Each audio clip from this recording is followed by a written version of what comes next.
तो दोस्तों ये कहानी एक ऐसे लड़के की है जिसको देखकर तुम भी हिल जाओगे। इसने अपनी जिंदगी में ऐसे ऐसे कांड किए हैं जो तुमने भी अभी तक नहीं किए होंगे। क्योंकि भैया इस आदमी ने इस मूवी में 100 से ज्यादा लड़कियों को इंटीमेट कर दिया था, क्योंकि ऐसा तुम भी नहीं कर सकते।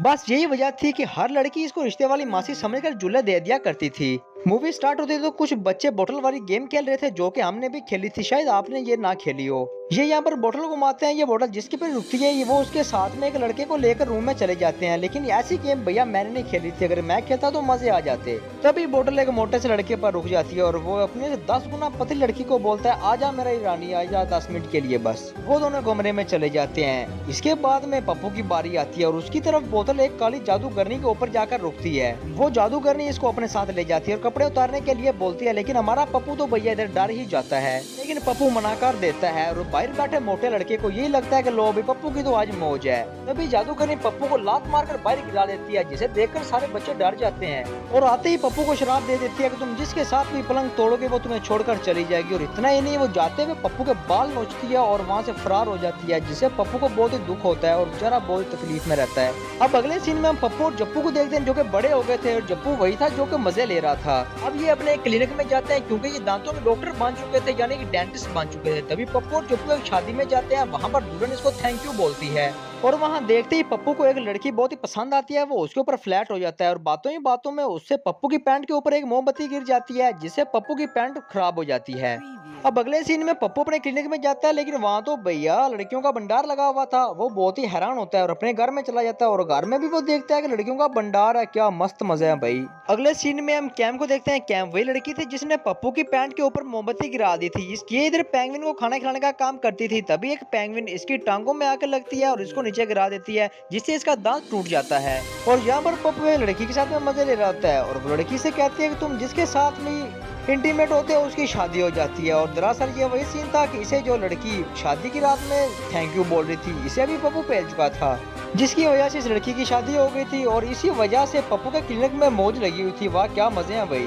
और इसके बाद कैम पप्पू को कॉल मिलाती है और उसको बोलती है कि मेरा एक दांत टूट गया है, क्या तुम उसको अच्छे से सही कर दोगे और बदले में मैं तुम्हें एक पपी दे दूंगी। और इस पपी के लालच में पप्पू उसको अपने क्लिनिक में बुलवा लेता है और उसका फ्री इलाज कर भी देता है। पप्पू जैसे ही घर में आता है वो देखता है कि उसके क्लिनिक पर बैठी मोटी भैंस उसके घर में आ गई थी। वो इसको बोलती है कि पप्पू तुम एक दफा मुझे जोर से बजा डालो और मेरा भी मुझे सच्चा आशिक मिल जाएगा और इसके लिए मैं तुम्हें बहुत रिक्वेस्ट कर रही हूँ। पप्पू बहुत ही घबरा जाता है। वो पप्पू और जप्पू जब मिलते हैं तो जप्पू उसको बोलता है कि यार तू जिस भी लड़की को मुर्गी बनाता है उसकी शादी हो जाती है, क्यों ना तू इसका फायदा उठा बिजनेस चला और उसी में पैसे कमा। लेकिन वो इस बात से इनकार कर देता है। जप्पू उसको बोलता है यार जोनी भैया को देखो उसने कितनी लड़कियों की हेल्प की है, कभी डॉक्टर बन गए, कभी इंजीनियर बन गए, कभी पिज्जा बॉय बन के। अब देखना इसीलिए जोनी भैया को सारी दुनिया सलामी ठोकती है। ये देखने के बाद पप्पू पप्पू बन जाता है और अगले दिन वो क्लिनिक में चला जाता है। तो सुबह पप्पू भाई सारी लड़कियों से पैसे लेता है और उन पर रेलगाड़ी चलाता है, कभी किस पर कभी बेड पे कभी किधर। उसने तो पप्पू बहन तो पुलिस को भी नहीं छोड़ा था, उसका ये रूल था मौज लो और रोज लो। अगले सीन में जप्पू पप्पू से कहता है कि यार मैं तो मजाक कर रहा था, तूने तो सीरियस ही ले लिया। तभी पप्पू इसको बोलता है यार मैं केम से बहुत ही प्यार करने लग गया हूँ,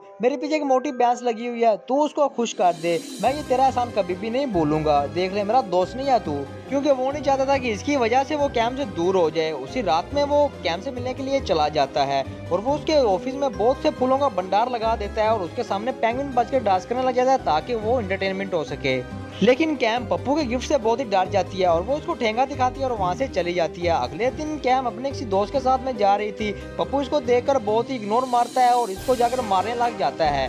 तभी कैम इसको आकर बोलती है कि तुमने आइंदा के बाद मेरा पीछा किया तो मैं तुम्हारा मुंह तोड़ दूंगी। ये कहकर वो वहां से निकल जाती है। तभी वहाँ बैठे सड़क पर पप्पू को एक घूमती बोतल नजर आती है। उसको काली जादू करने का शराब समझ में आता है। वो जाता है जप्पू के पास, उसकी गाड़ी निकालते हैं और वो उस काली जादू करने के पास में निकल जाते हैं। पप्पू उसके सामने पहुंचकर उसे माफी मांगता है और वो उसको बोलते हैं यार मैंने तो बचपन में मजाक किया था, मुझे नहीं पता था ये ऐसा हो जाएगा। वो इसे कहती है कि तुम उसको बहुत सा टाइम दो, वो खुद ही अगर प्यार करती है तुम्हारे पास आ जाएगी। अब अगले दिन हम देखते हैं कि कैम अपने यहाँ से मुल्क वापस जा रही थी, लेकिन पप्पू अपनी जीत जान लगाकर एयरपोर्ट पर चला जाता है और उसको ढूंढ निकालता है और वहां उसको पहुंच के उसे कहता है कि मैं तुमसे बहुत ही प्यार करता हूँ और उसको जप्पी देता है। तभी हम देखते हैं कि कैम भी उसको किस करती है और उसको जप्पी दे देती है। यहाँ से वो कहता है कि मैं भी तुमसे बहुत ही प्यार करती हूँ, मैं भी तुम्हारे साथ आशिकी 3 बनाना चाहती हूँ। वाह। और वही काली जादूगरनी अपने साथ में से एक डॉल को निकालती है और उसमें से स्पिन को निकाल देती है। मतलब उसने वो पप्पू को दिया शराब वापस ले लिया था। अब ये पेंगुइन के साथ में बहुत इंजॉय करते हैं।